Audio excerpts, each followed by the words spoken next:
안녕하세요. 오늘은 상담 이론 마지막 시간이에요. 그래서 가족 치료적 접근을 하는 상담 이론에 대해서 살펴볼 거예요.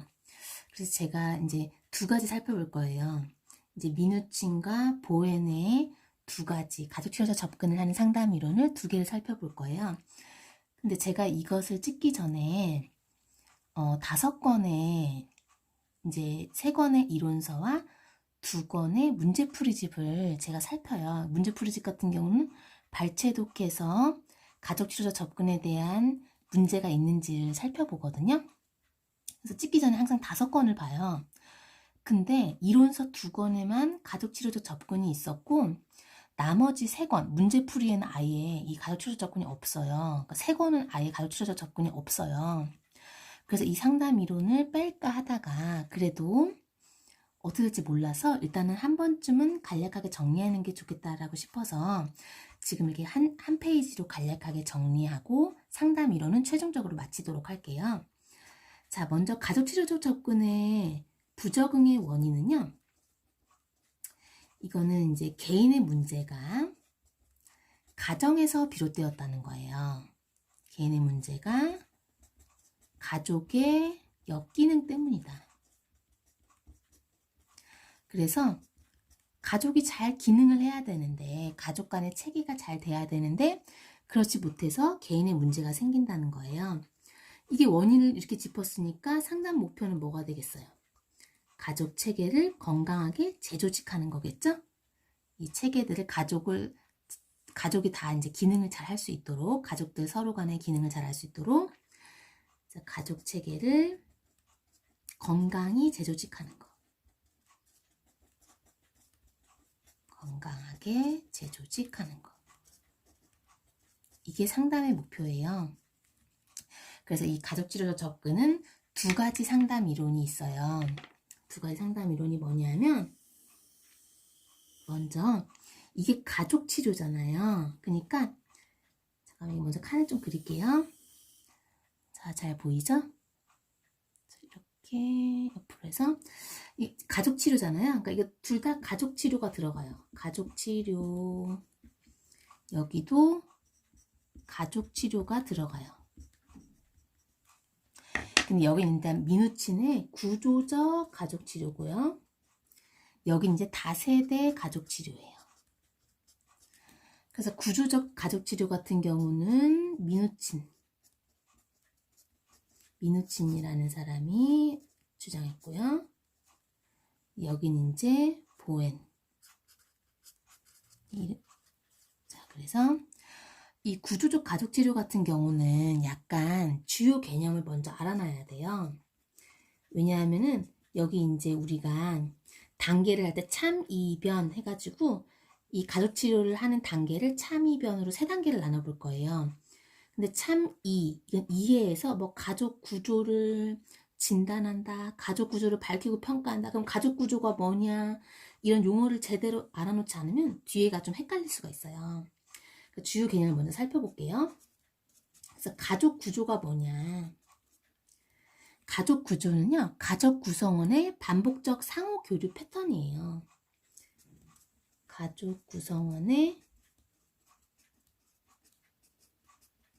반복적 상호 교류 패턴. 그죠? 상호 매일매일 어떻게 교류를 하는지가 가족 구조를 이미 그렇게 가족 구조를 형성하고 있겠죠. 그 다음에 소체계라는 말이 나와요. 그래서 용어가 조금 까다롭죠. 소체계는 가족 내 작은 단위예요. 소체계라 그래요. 가족 내 작은 단위. 그래서 소체계는요, 뭐 예를 들어서 부모 소체계. 부모 소체계가 있고, 부부 소체계가 있고, 뭐 자녀 소체계가 있고. 그걸 이렇게 작은 단위를 소체계라는 용어를 써서 이 사람이 봤어요. 그 다음에 이제 경계란 단어가 나와요. 그래서 경계는요, 이 소체계들 사이의 관계가 가까우냐, 뭐냐, 이걸 경계라 그래요. 바운더리잖아요. 바운더리. 그래서 이거는 이 소체계들 사이의 소체계들 사이의 관계가 가까운가 먼가를 말하는 게 이제 경계예요. 그 다음 이 사람의 목표는요, 이제 가족의 재구조화예요. 여기 말했죠? 재조직, 재구조, 똑같은 말이에요. 가족의 재구조화가 이제 리스트럭처링이죠.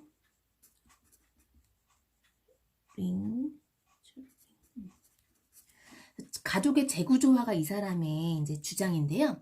여기서의 핵심은요, 경계 설정이에요. 가족의 재구조화의 핵심은 경계 설정이에요. 경계를 설정하는 거예요.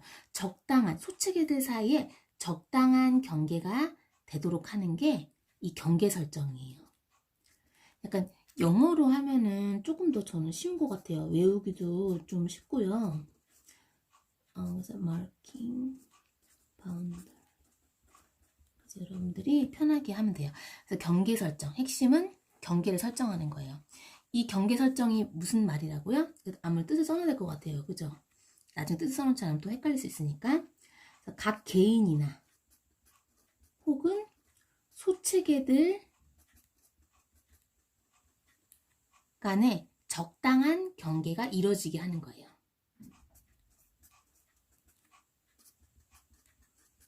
적당한 경계가 이루어지게. 그래서 저는 그냥 적절한 경계가 뭐 이루어지게 한다. 사실은 적당한이라는 말은 국어적으로 좀 맞지 않죠. 근데 제가 일부러 똑같이 쓰려고 해요. 이론서를요. 제 마음대로 막 바꾸면 혹시 뉘앙스가 달라질 수가 있으니까 적절한 경계가 이루어지게 한다. 이 적당한 경계라고 쓴 거는 이제 이론서에 그렇게 있기 때문에 그대로 쓴 거예요. 그 다음에 이제 중요한 건 이 사람이 절차겠죠.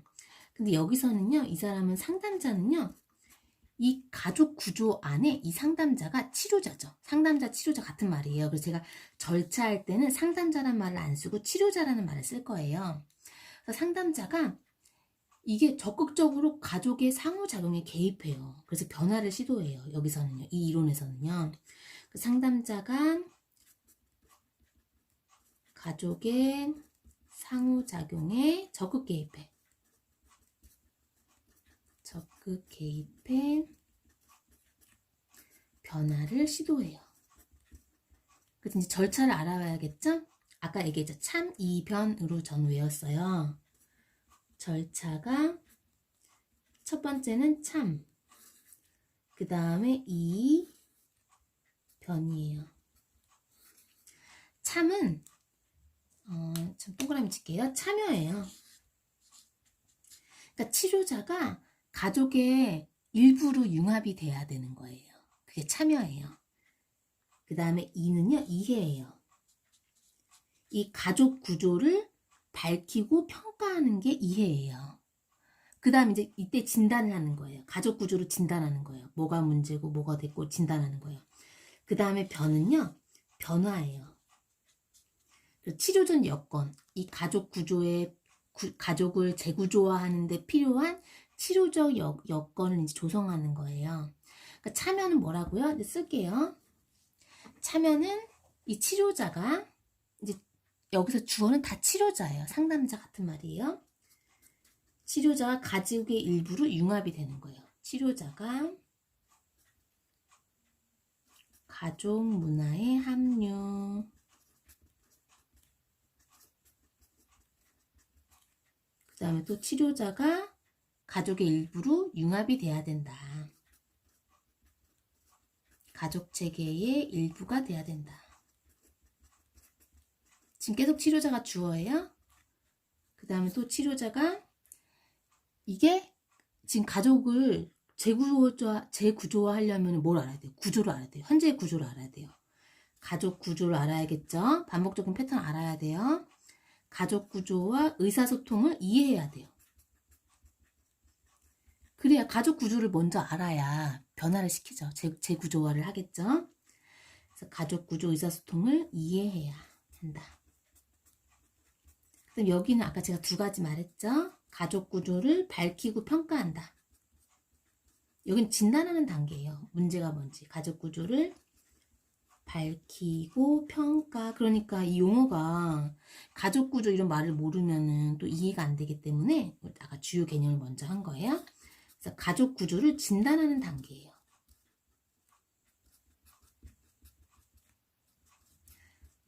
그 다음에 여기 변화는요. 그래서 이게 필요한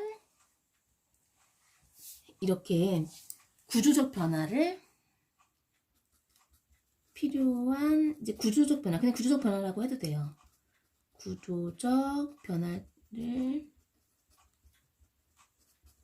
가져올 치료적 여건을 조성하는. 내가 이제 이 사람 치료하는 거죠. 그러니까 우리는 생각할 때, 아, 이건 1단계니까 무조건 참여 1단계 하고, 2단계 무조건 하고, 3단계 무조건 이렇게 순차적으로 해야 돼 라고 우리는 생각하는데, 여기 이론에서는 그게 아니에요. 이 1, 2, 3단계가 순차적인 것이 아니야. 반드시 순차적인 것은 아니고요. 동시에 할 수도 있고 아니면은 다른 단계부터 할 수 있어. 만약에 내가 참여 이해했어. 변화까지 했어. 근데 다시 진단해야 돼. 그럼 다시 여기로 돌아와도 돼요. 반드시 이 3단계가 순차적인 것은 아니라고 했어요. 여기서. 근데 일단 혹시 모르니까 써놓을게요. 그래서 이 실제 치료 과정은 그죠? 실제 치료 과정 이건 이론이잖아요. 1, 2, 3단계가. 그죠? 3단계가 순차적이기보다는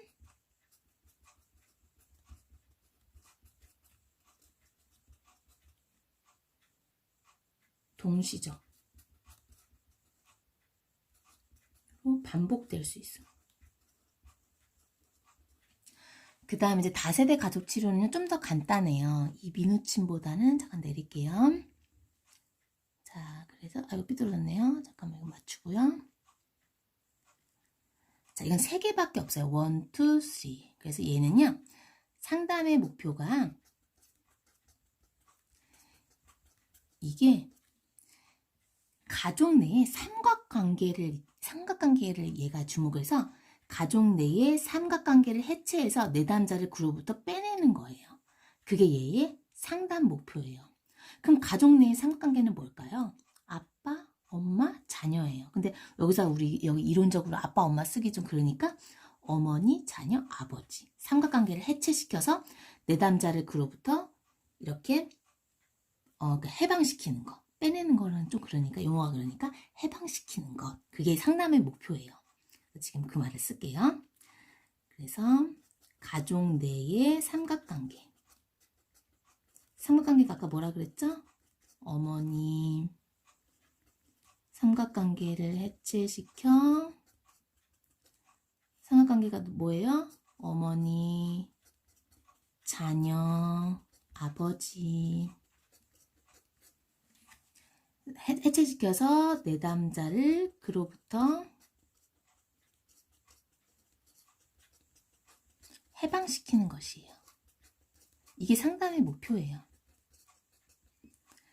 그 다음에 이 사람은요, 원래의 가족과 친밀함을 유지하는 동시에 독립성도 유지해야 된다라고 해요. 그래서 이제 부적응 감정을 이제 없애야 된다고 하는데, 일단 먼저 써놓고 시작해 볼게요.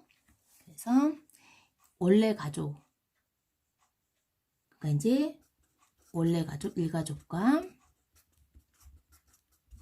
친밀한 관계를 유지하는 동시에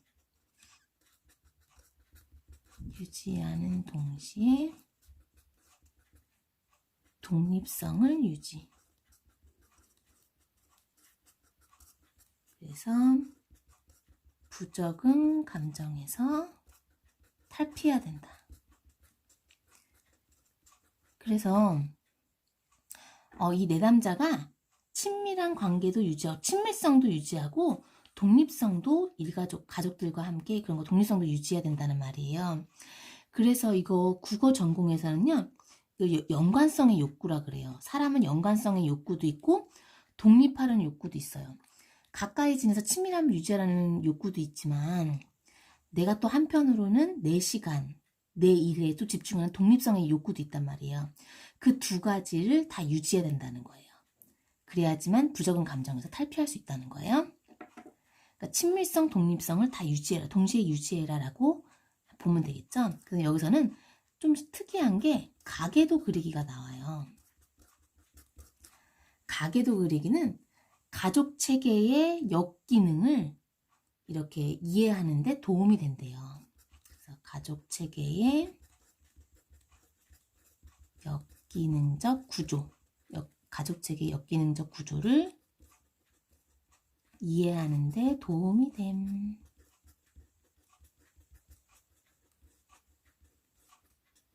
자, 그러면 가족 치료적 접근을 다 했고요.